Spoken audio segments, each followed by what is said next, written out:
Gue tahu sebenarnya maksudnya gimana. Maksudnya tuh kayak, oh ini kan kalau broker HP kan broker api gitu ya. Pasti orang mau beli gitu sahamnya ya. Jadi udah kita pakai aja. Pasti mereka beli gitu saham ini gitu, karena secara track record mungkin influencer tuh bahas juga kayak bukan HP bagus gitu, track recordnya bagus. Ya udah pakai HP. Selama ini kan beberapa hari IPO nggak ada sama sekali tuh HP-nya beli jual, sekarang nggak ada. Yang orang itu pakai CP sama MG. Ya bahkan tadi tuh 500 ada yang by design ya, itu bukan sengaja guys ya. Jadi di 500 tuh ada broker CP nembak ke 500 tapi dibuang sama broker retail, itu sebenarnya by design, itu bukan kesengajaan. Ya biar barangnya tuh ada di CP sebenarnya kayak gitu. Itu pertama ya. Jadi terus soal IPO itu gampang aja ngelihatnya. Jadi kalau di depan ada influencernya udah pasti mulai nggak panjang ya. Terus kemudian ngebahas tentang valuasi juga ya. Ini bukan saham energi ya, mereka juga pengen untung ya. Kalau energi itu oke lah, mereka tuh sumber duitnya banyak. Kalau saham energi udah pasti ya, saham tambang itu duitnya banyak. Kayak TPI aja brandnya bisa 2 triliun bisa buyback. Gue gak ngerti itu dari mana cashnya, cuman ada aja gitu 2 triliun. Kalau saham kopi ya enggak bro, dia udah pasti itu kalau IPO dia pasti mau exit, udah pasti itu ya. Cuman exitnya di berapa, itu yang kita cuman dapat opportunity segitu aja. Oh misalkan dia IPO di 188, exitnya mungkin di 500 ya kalau mau buang barang ya. Ya udah ambil opportunity dari 188 sampai 500, udah segitu aja. Enggak yang sampai kayak mentang-mentang pakai broker HP terus dinaikin terus kayak saham cuan, saham das ya. Das itu kan dia naiknya dari ratusan, berapa sih das ya sekarang, pernah sampai 7.000 kalau nggak salah gua. Atau saham yang terakhir kan saham Ratu ya, dari sampai 10.000 ya Ratu kalau nggak salah gua, sampai 10.000 ya, dinaikin sampai 10.000 itu. Jadi untuk Fore ini tadi by design sebenarnya. Untuk yang 500 mungkin kayak oh udah sahamnya sampai 500 dan itu di sana ada transaksi by paper aja. Jadi gua rasa sih ya itu nggak ada sama sekali HP-nya di sana berperan ya. Mereka cuma pakai nama aja biar ya retail tuh beli aja gitu. Oh ini pakai broker HP gitu. Nah, kalau lo mau tahu itu sebenarnya last minute ya, gue kasih tahu. Sebenarnya brokernya CC. Jadi sebenarnya CC itu ya, cara mainnya sama lah kayak beberapa saham lain.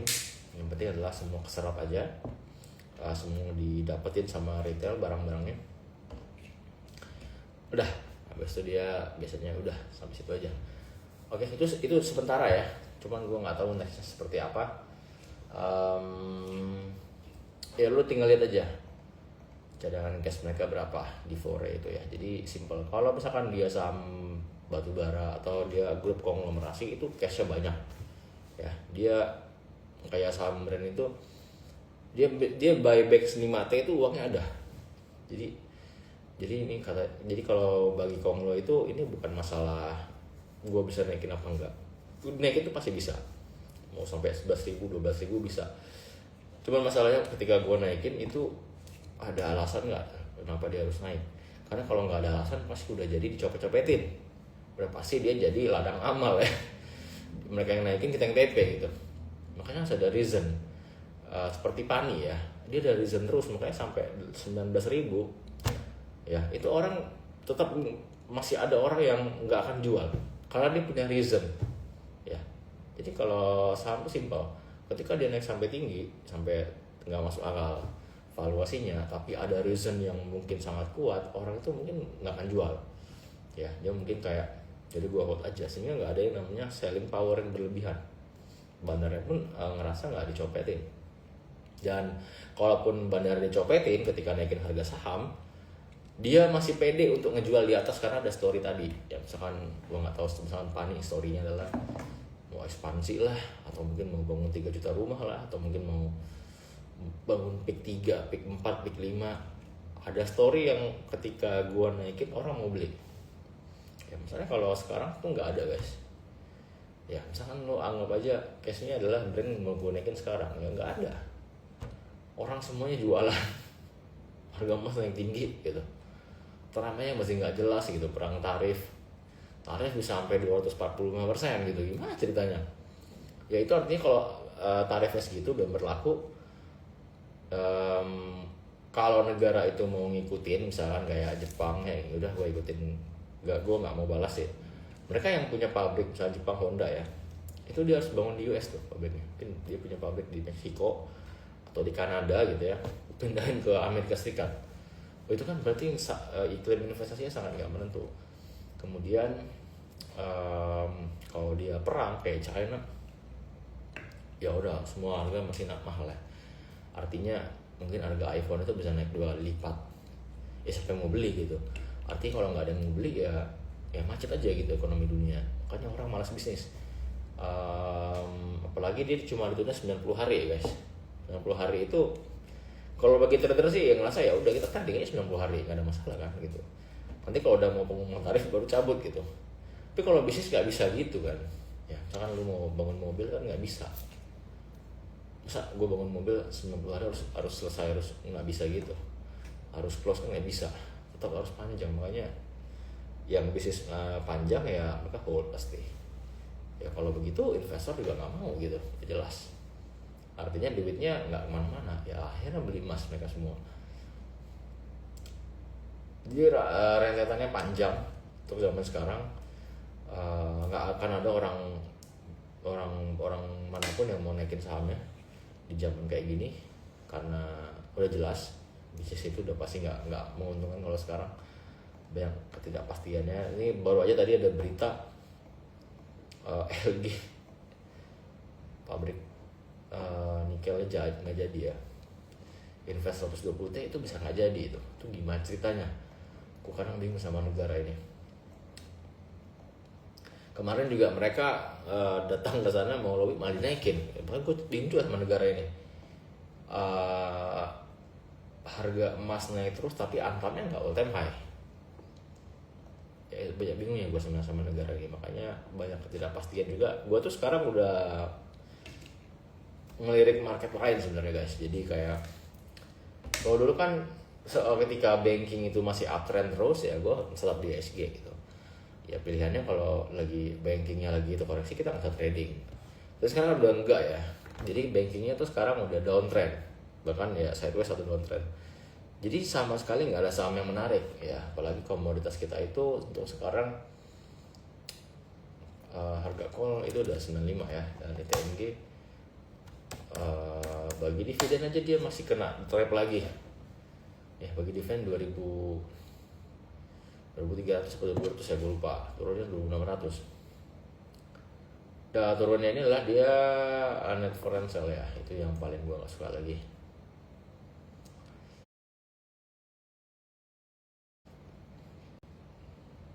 Ya, gak ada yang bisa diinvestasi, nggak ada ya. Jadi gue mau cerita sedikit. Kalau ya lu tanya sama lu yang suka ngoleksi emas, tanya dia pasti hitung aja returnnya, dia pasti kalah sama lu.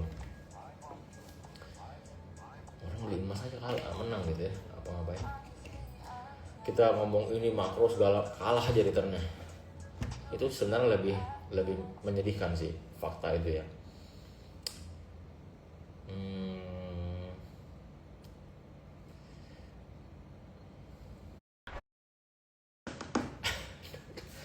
Ya dividen itemnya 2245 tapi turunnya 2600. Ya sama aja gitu, nggak ada dividen sebenarnya. Itu cuman kayak dividen diambil dari capital gain lu aja sebenarnya. Nah itulah makanya kayak ya bagusan cash lah, cash. Dan dalam Singapura dolar ya, gue rasa kayaknya dolar Singapura jauh lebih stabil kayaknya. Karena gue lihat, gue baca sedikit kemarin, wealthy people tuh banyak banget di Singapura guys. Jadi mereka itu duitnya itu dalam SGD ya. Makanya SGD itu kalau gue lihat nggak pernah naiknya tuh naik terus gitu ya dibanding dolar ya.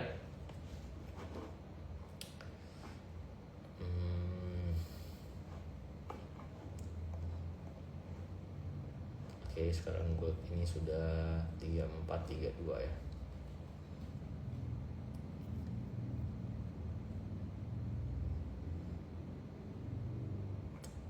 3432 gokil.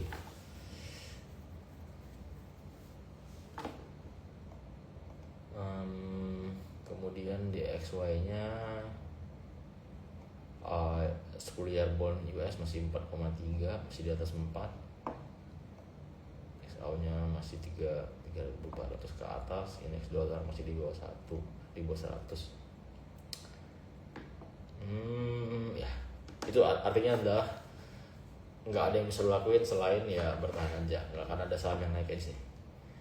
Ya, turun sih nggak juga, cuman nggak naik aja. Yang pasti itu nggak naik aja.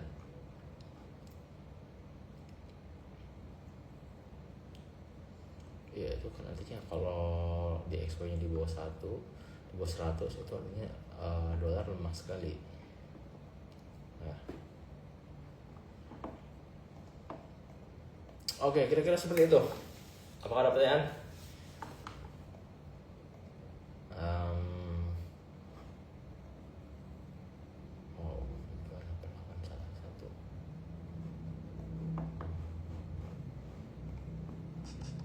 Oke. Itu nggak banyak yang bisa gue kasih tahu karena semua orang atau hedge fund, big money, semuanya hold. Mereka nggak ngapa-ngapain, menyerahkan semuanya ke market. Lo bisa lihat di Brookfield sendiri, top buy itu nggak lebih dari 5 billion ya. Jadi lo tinggal lihat aja beberapa saham yang top buy itu ya nggak sampai 5 miliar ya, paling ya 3. Kita lihat aja misalkan kayak selain saham emas ya,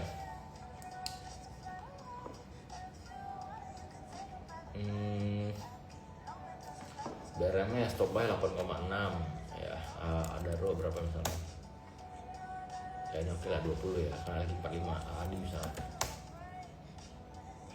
cuma 3 ya. Pani misalkan ya 3,9 billion ya, top buy-nya itu cuma 3,9 billion net buy-nya. Brand ya cuma 6 ya, dan ini nggak sampai 100 bio juga ya. Volumenya melemah sekali ya, mereka hold on semua. Jadi untuk MSCI periode kayaknya nggak ada. Jadi nanti di Agustus berarti startnya bulan Juni lah ya, pas CDI IPO ya.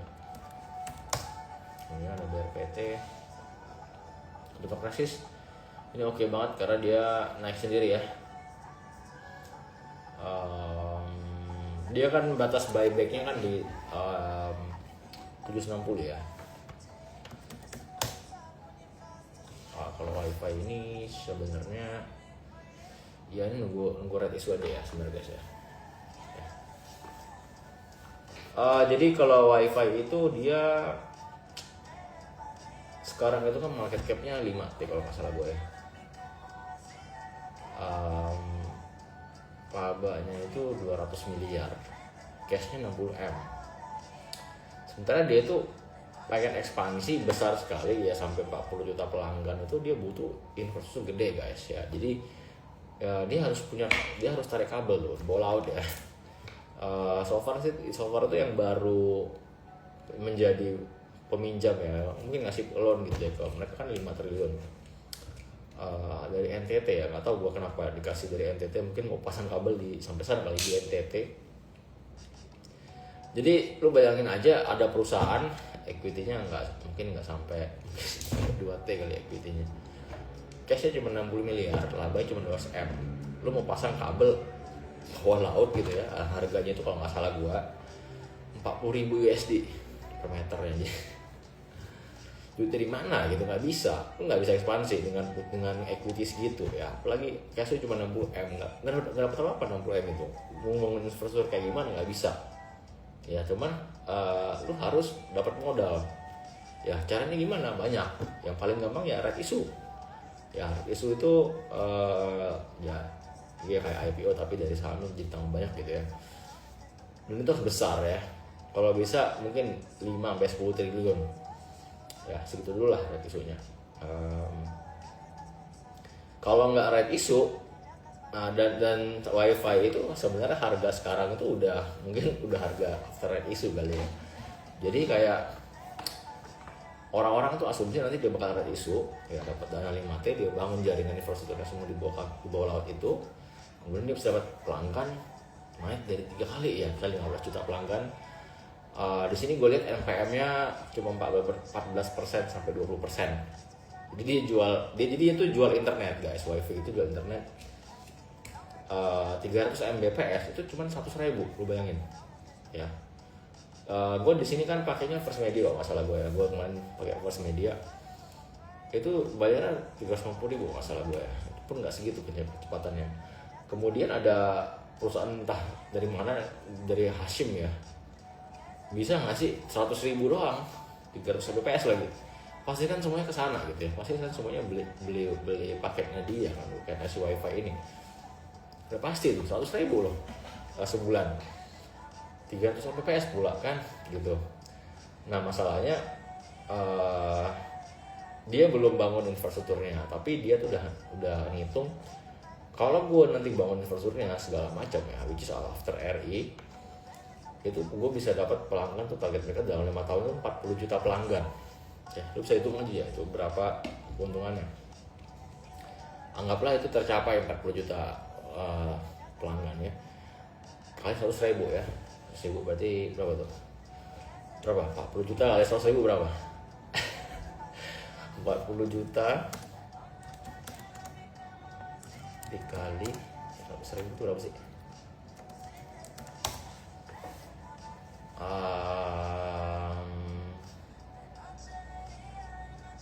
40 juta 100.000 sama 4 miliar, salah kan nih IM ya. 40 juta berarti 40 miliar 4T ya. Berapa guys? 40 juta dikali 100.000, tolongin gua dulu. Berapa? 40 juta dikali 100.000 4T kan. NPM-nya 14% ya. 14% itu sekitar berapa? Kalau dia dapat penghasilan 4 triliun, keuntungannya cuma 20% lah, nggak 20%, sekitar 800 M ya. Itu gede banget sih sebenarnya ya, anggap aja 800 miliar gitu ya keuntungannya. Nah itu market cap-nya itu kalau dia itu kan sekarang udah 5T ya, artinya kalau misalkan dia nambah 5T lagi 10T itu aja udah PE sekitar 10T dibagi 800 miliar kan PE 12. Sebenarnya udah cukup wajar sebenarnya di harga segini, di harga 2.000 sampai ya 3.000 lah, udah harga wajar itu kalau dia bisa 40 juta. Tapi kalau di saham itu nggak harus kayak gitu ya, apalagi ini saham konglo ya. Mungkin nanti ceritanya bisa gini ya, kita mau 80 juta pelanggan, harganya kita naikin menjadi 120.000 ya, sama kayak Pani gitu ya. PI-nya kan nggak harus 12 ya, PI yang paling itu berapa, nanti bikin aja nanti apa namanya, bahasa-bahasa atau narasi-narasi kayak kita mau bangun jalan tol lah apalah, pokoknya bikin aja lah gitu loh, yang which is bikin investor tuh percaya kan kayak gitu sebenarnya. Jadi saham itu narasi dulu ya, semuanya terserah sampai kapan, sampai lu selesai RI-nya sekali, 2 kali, 3 kali nggak apa-apa, terserah. Nah bisa baru pembuktian ya, sama kayak dulu zaman bank digital, terserah lu mau narasi dulu sampai selesai. Misalnya bank buku deadline-nya gue ingat banget itu akhir tahun 2021 ya, makanya BBYB itu bisa sampai 2.800, BBHI mungkin sampai 8.000. Nah kemudian story-nya udah habis, nah baru pembuktiannya mana, nggak ada pembuktian sama sekali ya, keturun harganya, project gagal seperti itu. Sama kayak saham Arto juga ya kan, mau ada bank digital ya, story dulu kan, ini mau digital, mau nanti yang nasabah bank konvensional mau pindah, ngomong aja kayak gitu dulu. Jadi PE-nya itu di depan dulu, jadi gede dulu valuasinya, gabung dulu sampai satu hari di pembuktiannya, loh kok nggak ada, kok labanya tetap segini, nah baru dia turun. Nah sama kayak wifi ini, jadi meskipun dia labanya cuma nanti 800 miliar dengan PE 12, itu bisa digoreng-goreng ya, terserah mau berapa ya. Kalau dia misalkan apa namanya, mau dibikin PI-nya 100 kali gitu ya, ya kali 10 aja, berarti harga sahamnya kali 10, dari 2.000 jadi 20.000, bisa kalau mau gitu ya, kalau Hasimnya mau bisa aja kayak gitu. Itu cerita dari WiFi. Jadi sebenarnya mereka itu naiknya ini persis kayak saham SMDR dulu ketika dia dapat project. Kalau SMDR dulu dia adalah sahamnya naik karena naik harga ini ya, harga rate ya naik, jadi wajar itu, jadi naiknya jadi sampai 4.000 SMDR dulu karena labanya tinggi sekali ya. Tapi karena dia siklikal dan dia nggak selamanya tarifnya naik terus ya, rate naik terus ya, jadi turun ya. Sama kayak WiFi ini, ceritanya mau 40 juta pelanggan dalam 5 tahun ya, mungkin kayak investor kayak yang kemarin heboh tuh ya, Mr. Johnny juga bilang itu aja sendiri kan, 40 juta NPM-nya sekitar 20%, berapa labanya tinggal kali PI aja ya, dapat nanti harga berapa. Makanya sekarang tuh wajar kalau WiFi ini naik dari 200 sebenarnya, 200 sampai 2.000 sebenarnya, dia udah di harga situ sebenarnya, dia maksimal 3.000. Cuma kalau dia mau goreng-goreng kayak apa nih brand ya, mungkin karena dia di bawah kendalinya Hasim ya, bisa aja 5.000, 8.000, 10.000 bebas ya, itu lain cerita. Tapi kalau kita ngomongin soal fundamentals ya, tentang project masa depan yang benar-benar buy laba ya, 2.000, 3.000 itu sebenarnya udah harga fundamentalnya ya. Itu cerita dari WiFi ya. Jadi pertama-tama lu harus ingat kalau ini saham nggak akan mungkin bisa ekspansi sampai 40 juta karena dia cuman punya cash 60M, laba cuma 200M, kecil sekali, nggak bisa ngapa-ngapain ya. 200 miliar tuh nggak bisa ngapa-ngapain,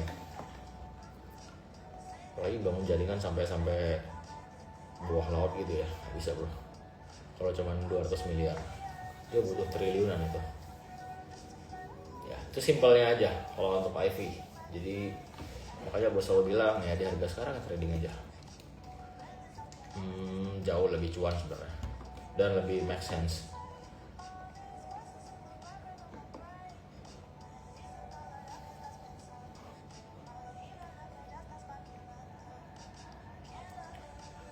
Tadi hari ini PTRO bagi dividen kecil sekali sama cuan ya, ya bagus lah sebenarnya ya. Kita juga paham sih sebenarnya apa yang sih bagi dividen 0,17 perak begitu, bukan masalah ininya, tapi itu masalah jalurnya. Jadi dia tetap bagi dividen, dia tetap punya story bagus, tetap ekspansi, dia saham tetap liquid ya, pokoknya dia tetap aja jalur MSCI lah ya. Jadi masuknya tuh natural aja gitu, nggak yang dipaksa gitu ya.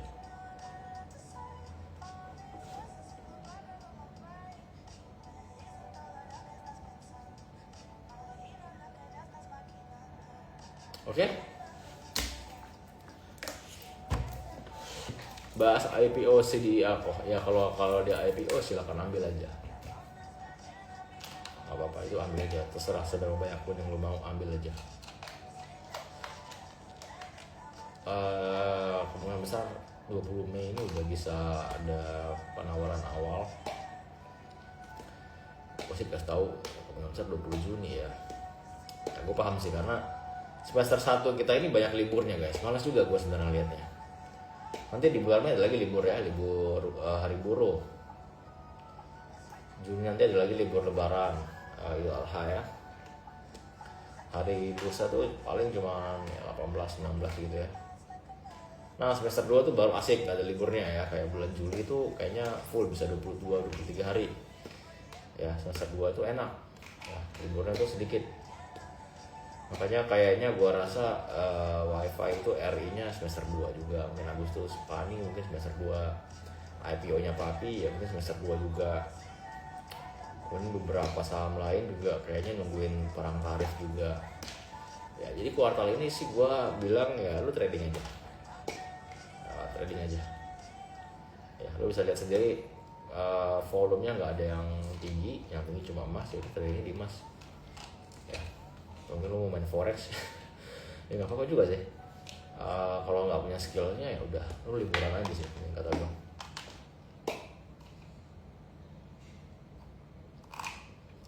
Ya sometimes gue ngerasa kayak Kalau misalkan lu bisa liburan di waktu yang tepat gitu ya, daripada lu lost di market gitu kan, ini kan lu pakai liburan gitu. Saya lu lost 40 juta daripada lu lost 40 juta, mendingan dipakai buat liburan aja ke Jogja atau ke Bali gitu. By the way, gue kangen Jogja aja, gue pengen trip ke sana sih sebenarnya.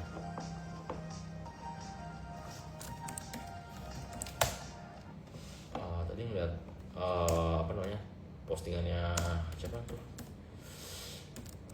Andi Garcia ya, gue suka banget sama orang itu. Dia terus traveling sama Traveloka gitu ya ke Jogja tahun lalu tuh ya.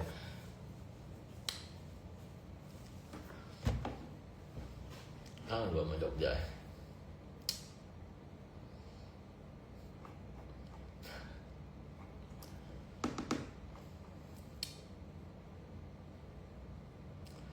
Jadi lu tinggal lihat aja semua saham Papi, kalau volumenya rendah sekali, apalagi Ratu rendah, ya itu berarti memang mereka nggak ngapain. Lu tinggalin aja. Ya volume itu nggak langsung tinggi ya. Kalau langsung tinggi, wah lu pasti notice. Jadi gue pasti selalu lihat itu volume dulu. Ya volume itu adalah turnover, value transaksinya berapa sehari itu. Ya kalau tiba-tiba lesu tiba-tiba naik tinggi gitu ya, gue berarti kan yang naikin itu bukan retail ya. Nggak mungkin retail kompak banget kita naikin Ratu, nggak mungkin ya. Pasti itu yang naikin adalah satu orang atau konsorsium, which is mereka ada agenda kalau volume udah naik tinggi. Kayak gitu aja sebenarnya ya. Contohnya hari ini yang naik tinggi, yang volume tinggi cuma Antam, ya sudah, kebetulan asingnya beli juga, terus dia uptrend, ya Antam aja, lo trading di situ gitu. Strong buy dia kan. Kalau nggak bisa trading situ ya diem aja, kayak gitu. Gitu guys. Tips sholat Jogja 5 hari 4 malam.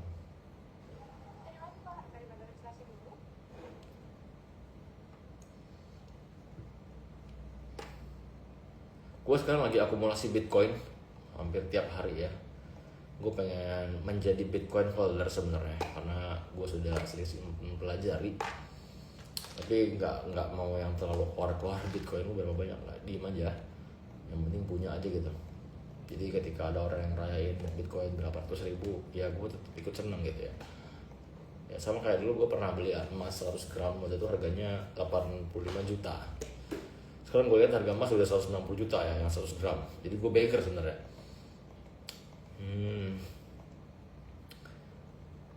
Ya menurut gue sih S&P 500 ya, atau emas atau Bitcoin itu gue rasa mungkin dalam long term ya itu bisa beat the market sih kata gue. Kalau misalnya lo nggak terlalu pandai sama sekali, setahu sih kayaknya 3 itu sih lo harus taruh gitu lo ya. S&P 500 itu indeksnya Amerika ya. Jadi gue sama sekali nggak mau invest di Indonesia ya, sama sekali nggak mau. Gue anggap itu kayak ya tempat trading aja, kecuali nanti Warren Buffett gitu invest, yang baru gue mungkin baru mempertimbangkan. Tapi kenyataannya Warren Buffett nggak invest di Indonesia ya, jadi gue nggak mau invest juga. Gue tetap anggap itu tempat trading, karena secara chart juga nggak kemana-mana sebenarnya dia. Enak sih kalau trading di bursa ini. Gue bahkan bilang kayak lebih enak trading sih kalau di sini dibanding lo hold ya.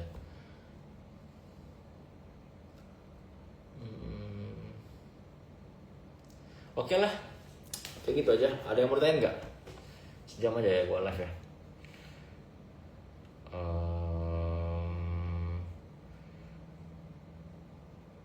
Besok ngapain? Trading Antam atau MDK lah. Terus itu sih kayaknya, trading itu aja.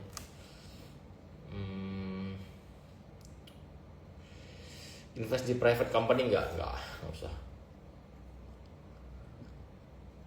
Kalau sebenarnya paling enak itu menurut gue ya, ya 3 tadi sih ya. S&P 500 itu indeks Amerika ya. Ya ini jangka panjang ya, oke lah. Tapi kalau misalnya lo ngerasa ketinggian ya udah cash aja, tapi cashnya jangan rupiah, taruh aja di dolar ya. Terus kalau Bitcoin yang gue suka sih sama ininya ya, community-nya ya, mereka oke lah. Terus ada seller lagi ya, hari ini baru beli lagi ya seller ya, 500 juta dolar. Terus dia itu terbatas juga 21 juta ya. Sebenarnya itu nggak terlalu ngaruh sih sebenarnya 21 juta ya, terserah lah pokoknya dia terbatas aja gitu ya. Jadi menurut gue sih nggak ya, tai gue juga terbatas gitu ya, tapi kan tai gue nggak mana itu harganya, jadi itu nggak masalah. Tapi yang gue suka tuh dari Bitcoin adalah community-nya ya. Jadi kayak susah aja gitu, sampai kayak saking susahnya tuh kayak BlackRock tuh nggak mau ngelawan gitu ya. Jadi kayak udah beli juga lah gitu, ngumpulin aja sebagai reserve gitu. Ya mana tahu nanti dia bisa nggantiin dolar gitu kan. Daripada gue mencoba untuk melawan community-nya yang gede banget ya Bitcoin itu, ya udah gue beli aja Bitcoinnya gitu. Sekarang BlackRock udah punya mungkin 500 ribu kali ya Bitcoinnya. Seller juga udah 500 ribu. Binance sama Grayscale juga udah banyak. Dan mana ada yang bilang juga kalau semua miliuner ya, which is yang beli 1 juta dolar minimal, menginginkan 1 Bitcoin per orang itu nggak cukup jumlahnya ya, karena lebih dari 21 juta ya, which is itu ya mungkin bisa jadi big demand di masa depan, kayak gitu ya. Sama kayak emas ya, big demandnya selalu ada karena dia selalu dianggap jadi safe haven ya. Jadi itulah kalau mau invest. Tapi kalau di bursa ya trading aja ya, trading Antam, trading saham Paki, trading di Pani, trading di Wifi, trading aja ya.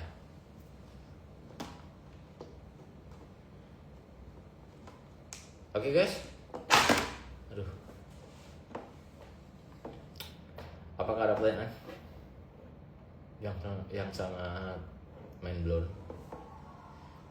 Ya bisa lo lihat saham brand ya, tema udah buangan 50 juta lembar. Gue terlalu banyak dikasih input sampai gue bingung sendiri. Jadi lo lihat aja di market ya.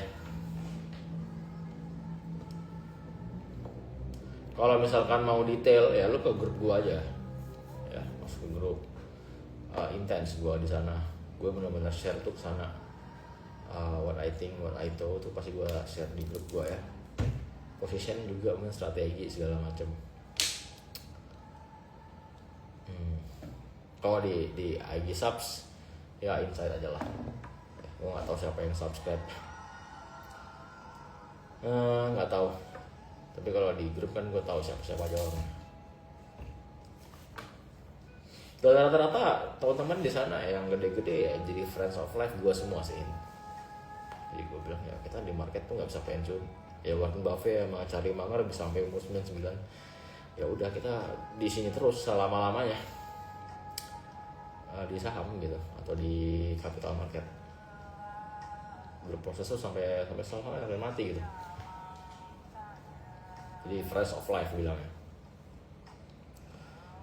Itu bagus sebenarnya. Kayak gue kalau misalkan lu gede modalnya, coba aja masuk ke grup itu, mana tahu cocok kita bisa jadi fresh of life.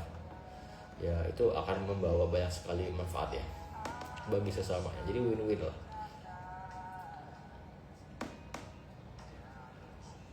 Kayak gitu ya guys, kayaknya itu aja.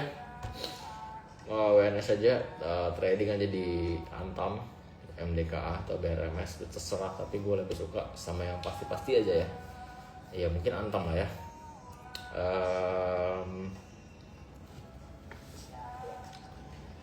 Lu punya CTA nggak bang? Nggak punya gue ya. Tapi gue tuh sebenarnya udah ngikutin pelatihan, cuma gue nggak ikut ujiannya, gue males. CTA, CSA, CIB, PPPE gue sempat ujian juga, cuman gue dari 8 tuh gue kalah 1. nggak perlu. PPPE, WMI juga gue kurang 1. Yang ada itu gue ini paling quality QWP kayaknya gue ya, planner. Setelah gue mengikuti pelatihan, gue kan ikutin semua tuh ya, dalam setahun itu ada 6 pas yang gue ikutin. Gue habis berapa puluh juta itu ya, setelah gue pikir-pikir ternyata nggak berguna cuy. Gue mau ikut ujian, gelar itu nggak ada gunanya. Tapi gue yang penting udah pernah experience ikut ujian sama ikut kelasnya udah di TIKMI ya waktu itu ya. Oke lah guys, kayak gitu aja live hari ini, semoga bermanfaat. Mungkin kalau ada update lagi gue mau live lagi lah di sini di IG Subs ya. Oke.